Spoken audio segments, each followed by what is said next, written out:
एक मिनट की बात हर्ष के साथ में आपका स्वागत है। एक बार फिर वही निवेदन आप सबसे कि एक मिनट से ज़्यादा समय है आज, क्योंकि ये सब वो बातें हैं जो जीवन में बहुत महत्वपूर्ण हैं, बहुत उपयोगी हैं। पिछले दिनों जो एपिसोड हमने दिखाया है, गुरु धर्मेश्वर जी हमारे साथ हैं। बहुत सारे लोगों ने संदेश भेजा और बहुत सारे प्रश्न भेज दिए। तो एक बार फिर हम जनता के, दर्शकों के अनुरोध पर उनको फिर सामने लाए हैं कि सावन और शिव क्या ऐसा करें, क्या जीवन में जागृति के लिए करें, अध्यात्म के लिए करें, वो सब बातें करने हम आए हैं। एक बार फिर गुरु धर्मेश्वर जी आपका स्वागत है। नर्मदे हर। पहला प्रश्न तो वही है कि शिव कहते हैं बहुत जल्दी प्रसन्न हो जाते हैं। ये और कोई सूत्र ऐसा बताइए कि जो बहुत जल्दी शिव प्रसन्न हो जाएं, कोई योग ऐसा बताइए। देखिए, श्रावण का महीना चल रहा है जी। और श्रावण मास में शिव जी का अभिषेक, शिव जी का किसी प्रकार का पूजन, ये तो सभी को पता है कि बहुत फलदायी होता है। लेकिन मैं एक ऐसा योग बताने जा रहा हूँ आज जो शिव जी को सारे योगों में अति प्रिय है।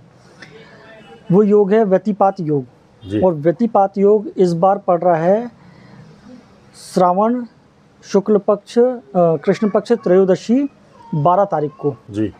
अमावस्या का दिन है। अमावस्या के दिन अगर व्यतिपात योग मिल जाए और उसमें त्रयोदशी मिल जाए जी, तो ये समझ लीजिए सोने पे सुहागा है।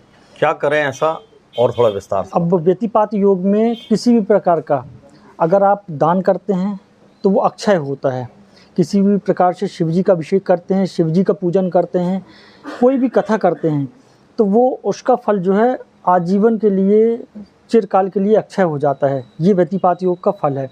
और व्यतिपात योग में अगर किसी व्यक्ति के जीवन में घोर कष्ट हैं, घोर दुख हैं, बीमारियां हैं, ठीक ही नहीं हो रही हैं, बीमारियों को पता ही नहीं चल रहा है, कर्ज इतना है कि सिर के ऊपर जा रहा है, ऐसे लोगों को हमेशा जब भी व्यतिपात योग आए तो एक व्यतिपात स्तोत्र होता है। मैं आपको लिंक में उसका डिस्क्रिप्शन में डाल दूंगा लिंक।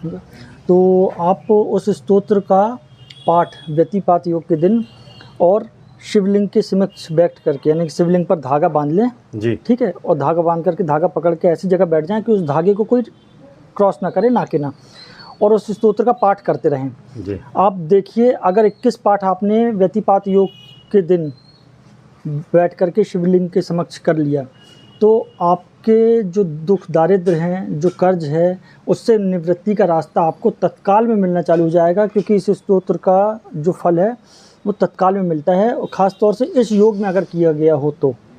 बहुत अच्छी बात पंडित जी बताई। लेकिन स्वास्थ्य और शिव, ये भी एक महत्वपूर्ण विषय है। कैसे स्वस्थ रहने के लिए शिव की आराधना करें? सबसे अच्छा प्रश्न पूछा आपने। शिव का स्वास्थ्य से सबसे बड़ा संबंध है जी। आपके जीवन में किसी भी प्रकार से स्वास्थ्य संबंधी परेशानी चल रही है और समस्या चल रही है, बीमारियां पकड़ में ना आ रही हों, आप इलाज करवा रहे हैं, डायग्नोस करवा रहे हैं और कुछ भी समझ में ना आ रहा हो जी, तो स्वास्थ्य से मतलब है, स्वास्थ्य यानी कि शारीरिक स्वास्थ्य खराब है और एक स्वास्थ्य है जो आर्थिक स्वास्थ्य खराब है जी। तो दोनों के लिए, शारीरिक स्वास्थ्य के लिए मृत संजीवनी महामंत्र, हमने इसका प्रयोग 1 बार 2 बार नहीं 1000 बार किया है, कई लोगों के लिए किया है जी। जिसके लिए भी हमने अनुष्ठान किए हैं। 1100 मंत्र का ही जाप हो पाता है और व्यक्ति को उसका असर दिखना शुरू हो जाता है, मृत संजीवनी महामंत्र का, ठीक है। मृत संजीवनी कवच भी होता है, ये स्वास्थ्य के लिए होता है। और श्रावण मास में व्यतिपात योग में या स्वाति नक्षत्र पड़ जाए या आद्रा नक्षत्र पड़ जाए या शतमिषा नक्षत्र पड़ जाए जी, ठीक है, इन दिनों में जिस दिन स्वाति नक्षत्र, आद्रा नक्षत्र और शतमिषा नक्षत्र पड़ रहा है, इन दिनों में बैठ करके अगर रोगी स्वयं मृत संजीवनी महामंत्र का जाप शिवलिंग के समक्ष बैठ करके, अगर शिवलिंग के समक्ष नहीं जा सकता है तो घर में ही बैठ जाए, पार्थिव शिवलिंग बना ले और पार्थिव शिवलिंग बना करके और शिव जी का अभिषेक कर दे साधारण जल से इत्र मिला करके, और फिर 1100 बार मृत संजीवनी महामंत्र का जाप कर ले।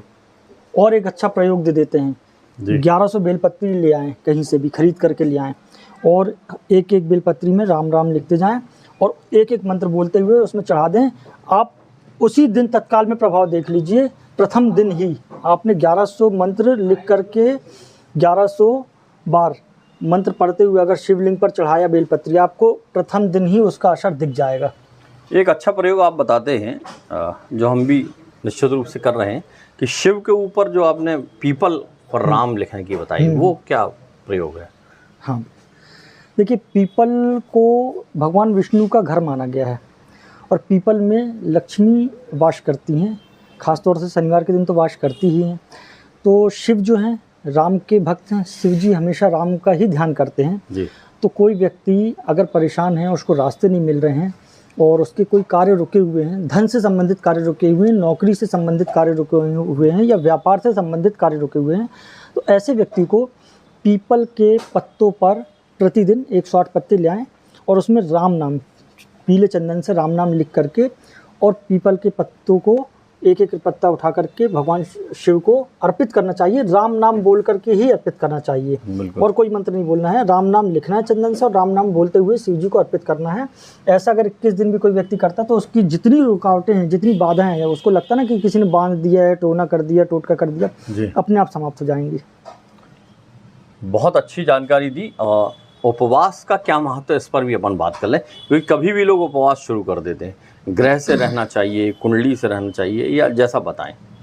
देखिए उपवास हर व्यक्ति को रहना चाहिए, इससे स्वास्थ्य तो निर्मल होता ही है, लेकिन जो व्यक्ति किसी भी दिन कभी भी उपवास रह लेता है तो ऐसा नहीं होता है। देखिए एकादशी रहिए, कोई बात नहीं है, एकादशी सभी लोगों के लिए है, सामान्य लोगों के लिए भी है। अमावस्या का भी उपवास कर सकते हैं और पूर्णिमा का उपवास कर सकते हैं, यानी कि जो मास पूर्णिमासी पड़ती है उस दिन भी उपवास कर सकते हैं। लेकिन बाकी लोग जो शनिवार, रविवार, बुधवार, मंगलवार ऐसे रहते हैं, उनको विशेष तौर से ग्रहों के उपास के लिए अपनी कुंडली दिखवा लें, उनके जो इष्ट हैं, इष्ट से संबंधित दिन में उपास रखें, या जो उनकी राशि का स्वामी है उससे संबंधित उपास रखें। बिल्कुल। ऐसे उपास ना रहें। पता चला आप गुरुवार का उपास रह रहे हैं और आपकी राशि और लग्न शत्रु है बृहस्पति की, आपको गुरु नुकसान करने लगेगा।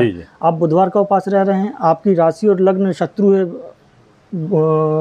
बुध की, आपको बुध नुकसान करने लगेगा। तो ऐसे मनगढ़ंत उपवास नहीं रखने चाहिए अपने मन से। अगर आपको दिन का कोई विशेष दिन का उपवास रखना है तो आप पहले कुंडली दिखवाएं, आपका इष्ट जाने, आपकी कुंडली का स्वामी जाने और फिर उपवास रखें उसके अनुरूप, तो आपको फल मिलेंगे। बहुत सार्थक उपवास के बारे में और सकारात्मक बात गुरु धर्मेश्वर जी ने कही है।